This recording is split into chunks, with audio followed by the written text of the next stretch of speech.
This is the Bahamas Tonight, the Northern Edition. Good evening, all. I'm Shashina Roll. As always, it is so great to have you with us. Topping the news, Bimini's tourism industry continues to gain momentum. The multi-million-dollar resort World is expected to roll out another feature of its upscale development. As Megan Shepard tells us, a soft opening for the resort's Hilton property will open later this month. Resorts World Bimini expanding its offerings this month with the soft opening of their Hilton Hotel. Director of Public Affairs at Resorts World, Michelle Malcolm, says the Hilton Luxury Marina Hotel will offer 325 high-end, eco-friendly rooms. For the soft opening of the hotel, we're only going to be opening about 200 of the 325 rooms and temporary lobby. And we're looking at full opening sometime later in the year, probably late summer, and at that time all 325 rooms will be open, as well as all of the other amenities that the hotel will have. This is going to be a luxury marina hotel. Persons who come with their own boats will be able to dock right at their back door, per se. And it's a really beautiful facility. It's going to be state-of-the-art. It's a green hotel. LED lighting used throughout. Whenever you leave the room and remove your key from the key slot, the lights automatically turn off. If you open your door to go onto your patio, the air condition turns off. So we're definitely going to be a hotel that is environmentally conscious. And it's really just top of the line. 25 of those luxury rooms will be garden villa suites on the first floor.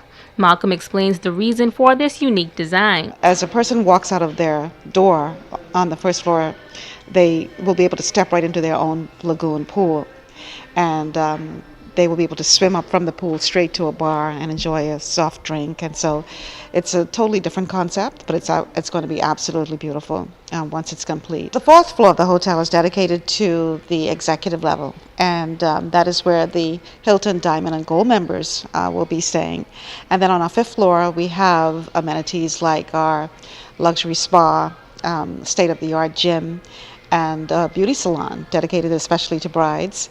And at the very top there is the rooftop pool and lounge. When Resorts World began its expansions, they were met with some resistance by residents. But now Malcolm says the residents are seeing the many benefits of the resort, especially to the economy. The presence of our resort, when you take into consideration that we're the largest employer on the island, when you take into consideration that we also support local businesses. I mean, for instance, the golf cart owners, at least 3 golf cart operators operate from here at our resort and get direct business from our clients. When you're talking about food and beverage, entertainment, transportation, Resorts World Bimini has truly been a blessing for the island of Bimini because we have caused the economy to do a major upswing. Malcolm adds that the overall investment in the economy is near the $500 million mark. The hotel is expected to fully open to the public this summer. Megan Shepard, ZNS Network News.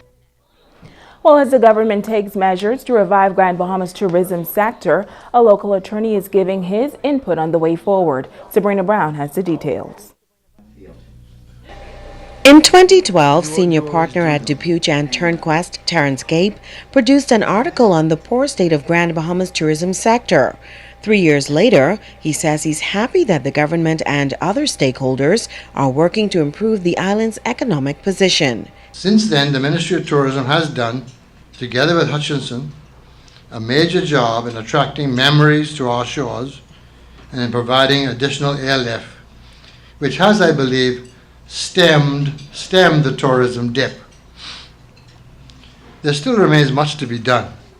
But he says the island is still a long way from attracting quality tourists to our shores. These are the tourists that fully support our restaurants, bars, fine shops, and we are in dire need of their patronage. These are also the tourists that would invest in the vibrant second home market we need to create. According to Gabe, Grand Bahama needs to focus on development investors. I explained in 2012 that I feel now, that a major shift change could take place in our economy within a mere 2 years by concentrating on the luxury condominium hotel, second home market. This is even more true today. He says Grand Bahama also needs to establish a professional marketing organization. For instance, in the Florida market alone, there are 20 multi-billion-dollar development groups presently building over 100,000 luxury condominium units, most of which will be completed at the end of 2015. This is a mere 100 miles away. These groups, after 2015, are going to be looking for places to go. We need someone to go there and bring them here and show them what they could do in Grand Bahama. Sabrina Brown, ZNS Network News. In other news, an elderly woman was injured after reportedly being pushed to the ground outside of a local business establishment downtown. Tonight, family members as well as witnesses are calling it a troubling incident. Joan Davis-Roll has this story. For eyewitnesses to say they watched him physically push her and then tried to pull on the floor, like, come on. Eyewitnesses describe it as inhumane, disturbing, and unfortunate. An elderly woman said to be in her 80s was reportedly assaulted by a security officer outside the Wendy's restaurant Tuesday afternoon. I watched him and I saw him pointing and he was screaming at her. So I see her, she said something back to him, and next thing I know, she was on the floor. So I figured, okay, I guess he was pushing her to tell her go away, or I don't know, but she was on the floor crying. Did you see him push her? Yeah, I saw him push her. And then she started crying, and then everybody started running over, asking what happened. I was upset. I was crazy upset because I know the old lady, and I know I have a mom. My mom is 93 years old, so I know. Then when I waited a few minutes, I saw the ambulance came. So I say, wow. The victim's son, Charles Pratt, and Tico Bolig, the grandson of the injured woman, say they arrived on the scene moments after the incident. Their loved one, they noted, should not have been handled in that manner. The account that she gave me is that he held her in a manner that he was in a grip, and he threw her to the ground. And when he threw her to the ground, she hit her head, and I don't know if she blacked out or whatever, but she hit her head, and everything that she had on fell on the ground. And as she caught herself and been trying to get up, he was dragging her across in the parking on the pavement. And they were onlookers at the same time to see all this going on. In a situation where you're dealing with an elderly person who's up in age, to actually putting your hand on anybody is wrong. So, like, I understand he felt as if he was doing his job, but if you as a security ask someone to move this way, there's ways and means of doing that. ZNS News visited Wendy's restaurant to speak with officials there about the alleged incident. The manager on duty informed us that she was not at work at the time of the incident and that she would have to contact officials in Nassau for any information regarding the situation. She then requested that we leave the premises. Family members say that while officials carry out their investigations, they are hoping that cameras posted here at this Wendy's restaurant here on Pioneers Way will reveal the entire truth. Reporting for ZNS Network News, I'm Joan Davis-Roll. Now, the alleged attack occurred in the parking lot of Wendy's, but the security officer reportedly involved works at the Wendy's property, but he is employed by Candid Security, a private security firm. Now, we contacted the head of Candid for the security firm side of the story, but he says he cannot comment on the matter at this time. We also made several attempts to speak with officials at Wendy's head office in Nassau, but our calls were not returned up to news time. Switching gears now, a 31-year-old man of Pinedale 8 Mile Walk injured in a stabbing incident last night. Reports are that the young man was stabbed multiple times about the body by a male known to him. EMS personnel was called to the scene. The victim was transported to the Rand Memorial Hospital, where he is listed in serious condition. A 21-year-old male of Pinedale 8 Mile Walk is assisting police with their investigation into this matter.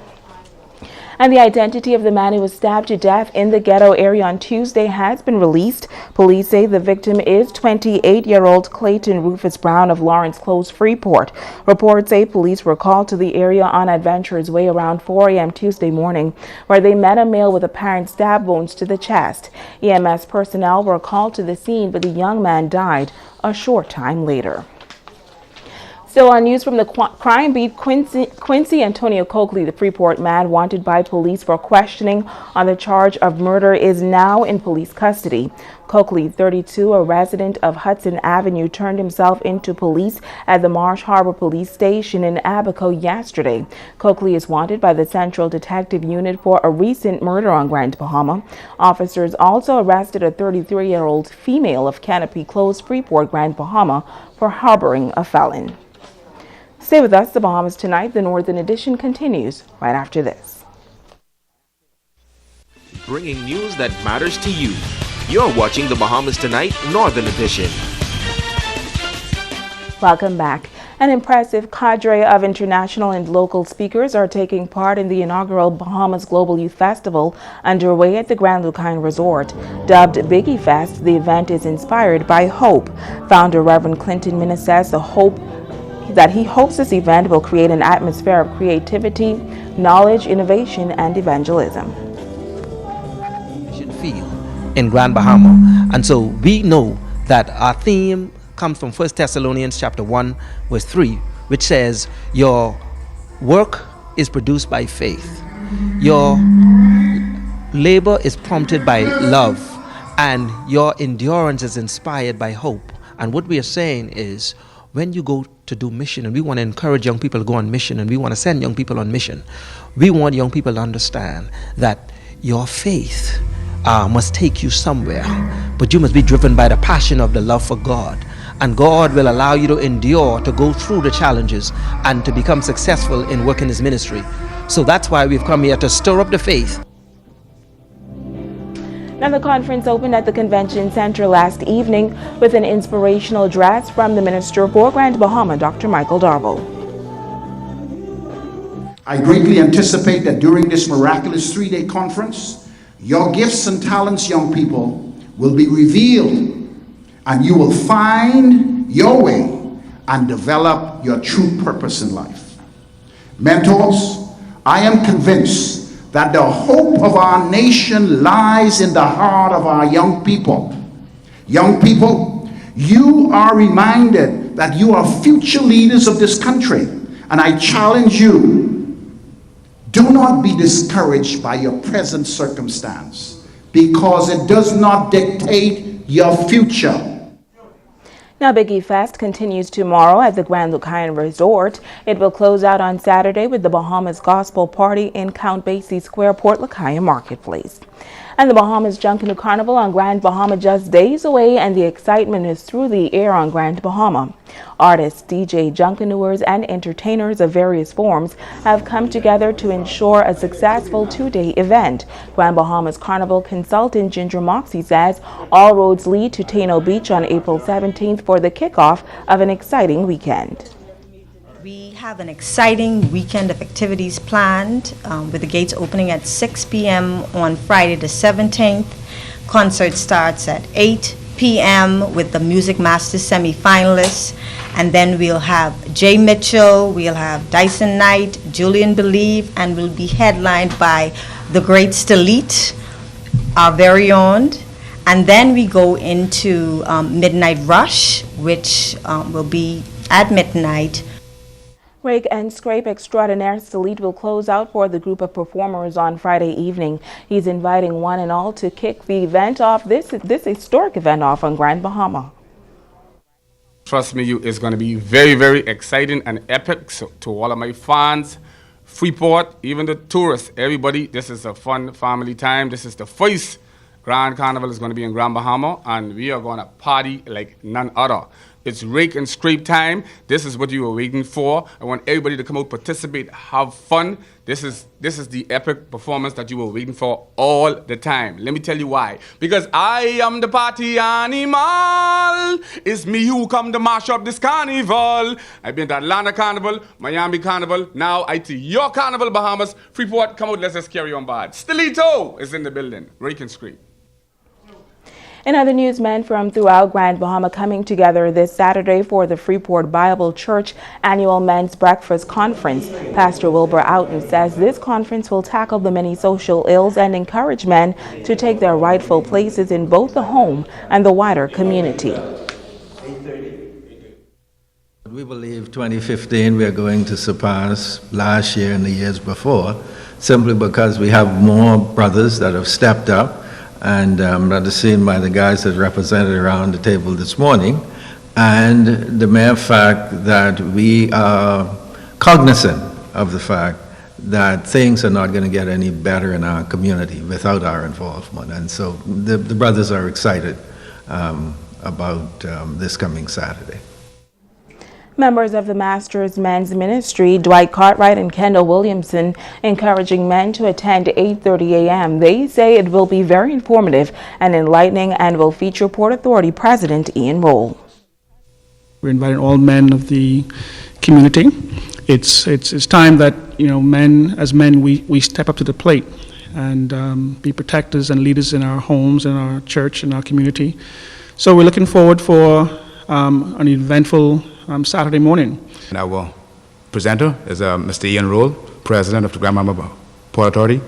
And again, on Saturday, after the session or even during the session, breakfast would be served. So there's no cost.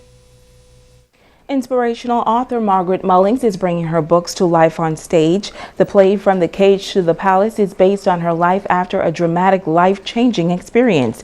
Now, she says God led her to this place of inspiration and she wants to share it with others. These words, "Don't go, stay with me," that changed my life forever. And the writing started after keep going to prayer every morning and just praying it in the Word. The inspirations came. Just like a car at the dealership, when something is wrong with the car, it's taken back to the dealership. I would say that a person go back to God, cry out to Him. He's right there with you, and He wants to know you intimately in a personal way and wants you to mature in Christ and reach your full potential in God. Now, the play will take place tomorrow evening at 7:30 p.m. at St. Paul's Methodist Church Auditorium. It's actually on Friday, tomorrow night at 7:30 p.m. at St. Paul's Methodist Church Auditorium. Adults are $10 and children are $5. I believe one can come expecting a transformation, expecting a life-changing transformation by the power through the Holy Spirit. Stay with us. Ricardo Liborn has a check on sports when we return.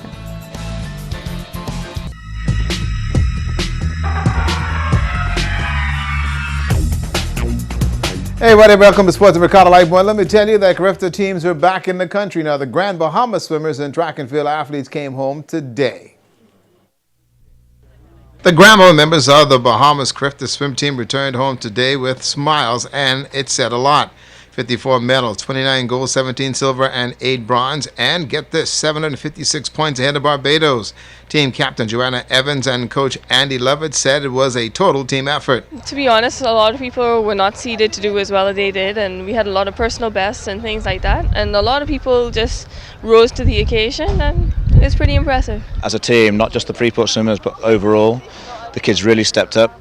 Their attitude was totally different to last year. Now we're winning.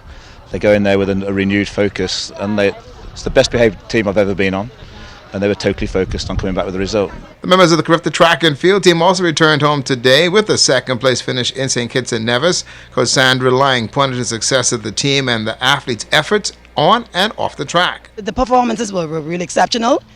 We said that we were only taking qualifiers, and we stuck with that, and I think it paid off. And per capita, we had a small team, but we came home with a lot of medals, and I think that a lot of the kids are hungry for it. They're going to go back to the drawing board and going to come out next year and meet the qualifying standards. I feel good. I knew the people in Nassau, they were happy, but it feels better when I come home and Grand Bahamians are happier for me. So I feel good winning all 2 goals. Member Parliament for East Grand Bahama Peter Turnquest was there to welcome the athletes home, and they made all of the Bahamas proud. Several of them are my constituents, so I'm doubly proud. But as Grand Bahamian, I'm very proud of the participation of these kids in the Carifta, both in the track and in the swim. They've done extremely well, and I think we as Grand Bahamians have to come out, support them, show them that we appreciate the efforts that they've put forward. And welcome home, kids who made us all proud of. The Grand Bahama Basketball Association Division I championships are completed, folks. And let me tell you, who's going to Bimini? Won't be Sheena. The Division 1 series between the Cruisers and the Pumpers was nerve-wracking from start to finish. In Game 1, Jabbar Lightbourne shot at the buzzer, gave the B&B Pumpers Game 1 82-81, and we're off to a pretty good one and the edges of their seed. In Game 2, the Grand Bahama Shipyard Cruisers bagged the Pumpers 88-84 to even the series.